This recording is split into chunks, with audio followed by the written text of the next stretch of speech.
The restaurant shimmered like a jewel under the warm evening lights. Crystal chandeliers dangled overhead, scattering flecks of gold across the marble floors. Every table was filled, businessmen, tourists, couples celebrating anniversaries. But none of them carried the same weight of presence as the group seated in the VIP corner. Zion Malik, CEO of the massive Malik Enterprises, sat like a king among his advisors. His presence commanded attention, not because of charm, but because of the sharp, suffocating arrogance he wore like a suit.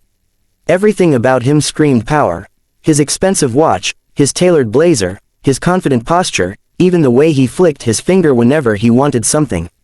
Tonight, he was in a particularly loud mood.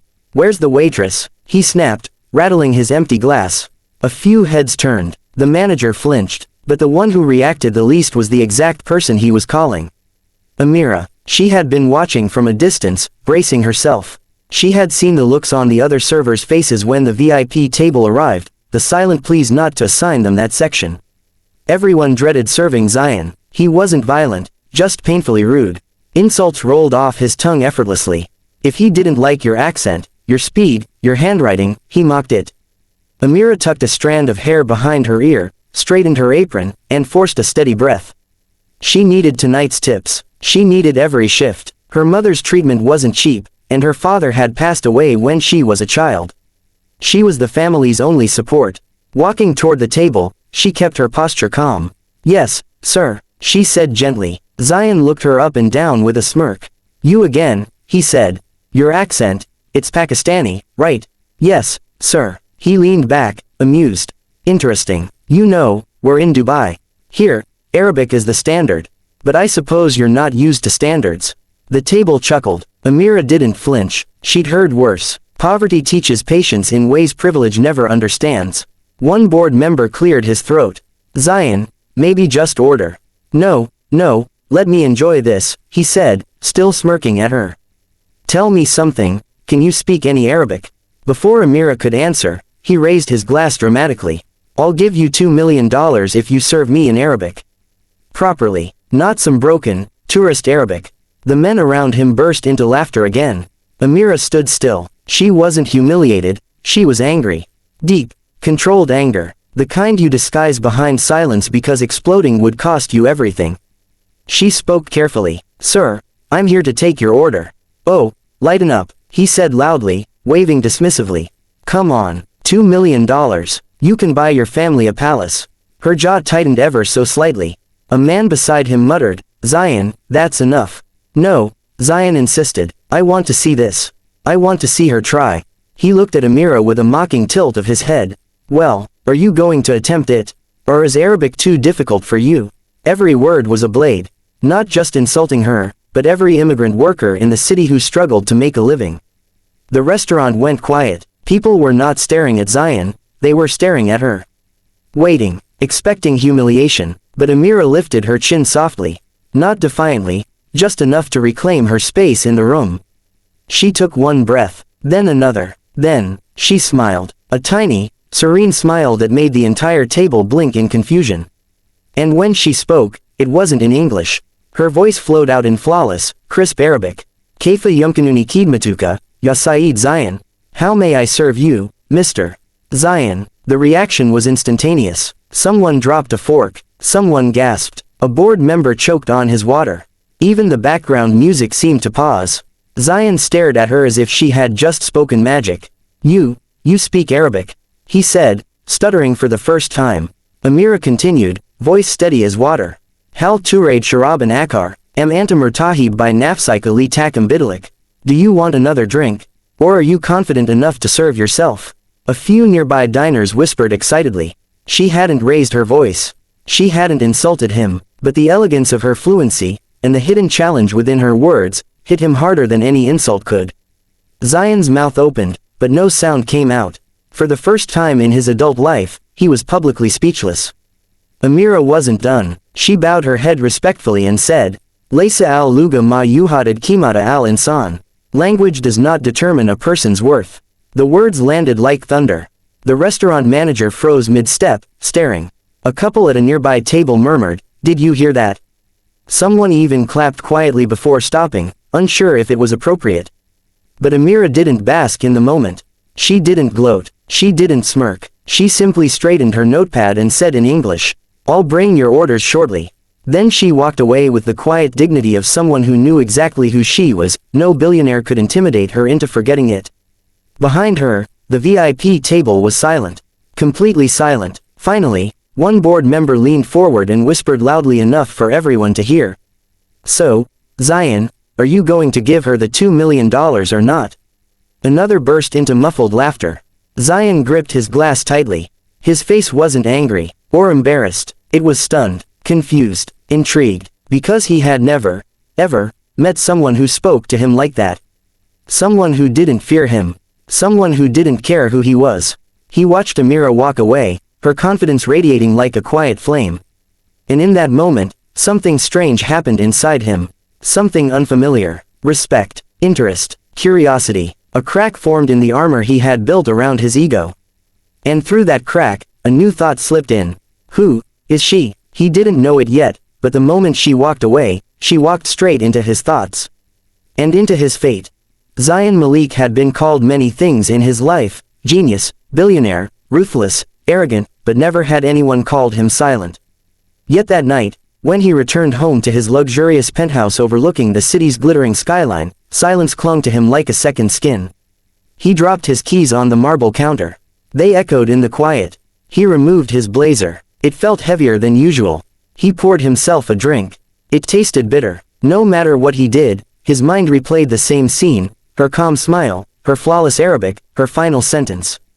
Language does not determine a person's worth. He had spent years measuring worth by wealth, status, power. And yet this girl, this simple waitress, had dismantled his arrogance with nothing but words spoken softly.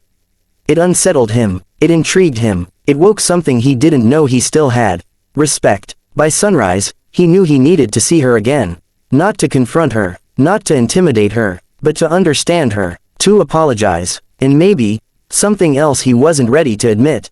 The next evening, Amira arrived at the restaurant exhausted. After last night, she had spent hours calming her mother, who feared she might lose her job. But Amira reassured her, "Nothing will happen, Mama. I didn't shout. I didn't disrespect anyone. I just stood up for myself." Inside, the staff buzzed anxiously. "You're not going to believe this," one server whispered. "He's back," another said nervously.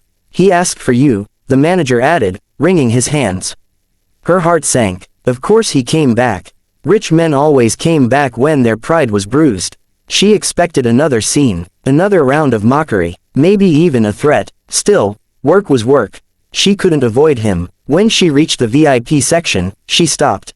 Because the man sitting there wasn't the same man from last night. For the first time, she saw Zion without the armor of arrogance. No entourage, no loud laughter, no mocking smile, just a man sitting alone. Shoulders slightly tense, hands clasped on the table. He stood up, stood, for her, and said softly, "I owe you an apology." Amira blinked. I didn't expect." "I know," he said quickly. "And you have every reason not to. But I mean it." His voice wasn't slippery or rehearsed, it was steady, almost humble. "What I said last night was disrespectful. I embarrassed myself. And worse, I embarrassed you, someone who didn't deserve it." Amira swallowed hard. She didn't want to forgive him easily. But she also wasn't cruel. "Thank you," she said quietly. "It means something that you came back. May I sit with you?" he asked. That startled her. "You want to sit with me?" He nodded. "I want to talk to you. Not as a CEO. Not as a customer. Just as someone trying to learn." Against her better judgment, she sat. A conversation that changed everything. For a moment, neither spoke. Then he asked softly, "Where did you learn Arabic?" She hesitated. People usually mocked her accent or doubted her fluency. "My father loved Arabic poetry," she said finally. Even though he wasn't Arab, he believed language connects hearts. "I studied on my own for years. Listening, reading, practicing. And you speak like a native." He shook his head in amazement. "You surprised me. I wasn't trying to," she said honestly. "I just didn't want to be mocked for my background." He flinched. He deserved that. "I'm sorry," he repeated. Truly. The sincerity in his eyes softened something inside her. Then he asked the question she never expected. "What's your dream, Amira?" She froze. No one asked people like her that. No one cared. My dream, she repeated. Yes, he said gently. What do you want from life? She looked down at her hands. I want to study languages. Become a translator. Maybe teach one day. But life doesn't always allow dreams. Why not? She inhaled shakily. My mother is sick. I'm paying for her treatment. University is impossible. The vulnerability in her voice struck him like a punch. She wasn't just hardworking. She wasn't just talented. She was carrying an entire world on her shoulders. And no one saw it. Except him. Now. An offer she never expected. Zion leaned forward, lowering his voice. Amira, what if someone helped you? Would you study then? She stiffened. I don't take charity. This isn't charity, he corrected gently. It's an investment. In someone who deserves it. Her breath caught. You don't even know me, she whispered.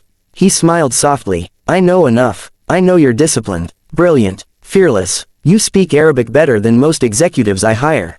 You faced a room full of powerful men and didn't break. That tells me everything I need to know.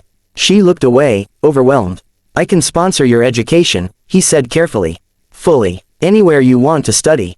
No conditions. No expectations. Tears welled in her eyes before she could stop them. Why would you do that for me? She whispered. He hesitated, because the truth was complicated. But he said the part he was ready to admit. Because you made me realize what real worth looks like. A tear rolled down her cheek. Thank you, she said, voice trembling. No one has ever believed in me before. I believe in you more than you know, he murmured. Months pass, a transformation begins.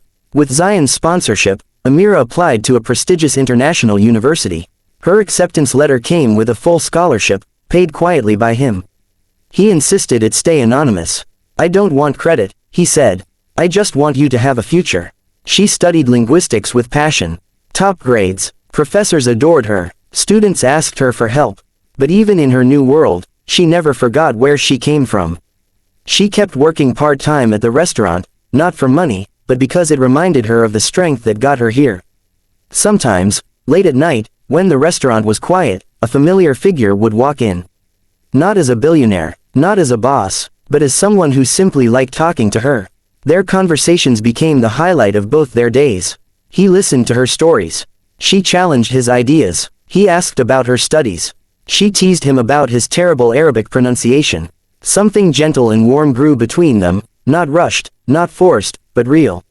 1 year later, a dream fulfilled. Amira stood on stage in a navy gown, graduation cap slightly crooked. She was graduating top of her program. Her mother cried in the front row. Her professors clapped proudly. And Zion, he sat there, arms crossed, pretending not to look emotional, but his eyes betrayed him. After the ceremony, he approached her with a small velvet box. She froze. Is this? No, he laughed nervously. Not a ring. Not yet. Inside was a silver key. What is this? She asked. A building, he said softly. Your building. What do you mean? I bought a space in the city, he explained. Renovated it, turned it into a language institute. Your institute. A place where you can teach, translate, change lives. Her hands shook. You did this for me. He nodded. You taught me that worth isn't money. It's dignity, knowledge, passion. I want others to learn that too, through you. Her eyes filled again. Zion, I don't know what to say. He gave a small smile. Say it in Arabic. She laughed through her tears. Then whispered, Shukran laka min qalbi. Thank you from my heart. And in that moment, under the sun, surrounded by applause and new beginnings, something unspoken passed between them. Not money, not charity, not obligation, a bond built on respect, on growth, on seeing each other clearly. And somewhere deep inside them both, a new story had already begun. One neither had expected, but both were ready for.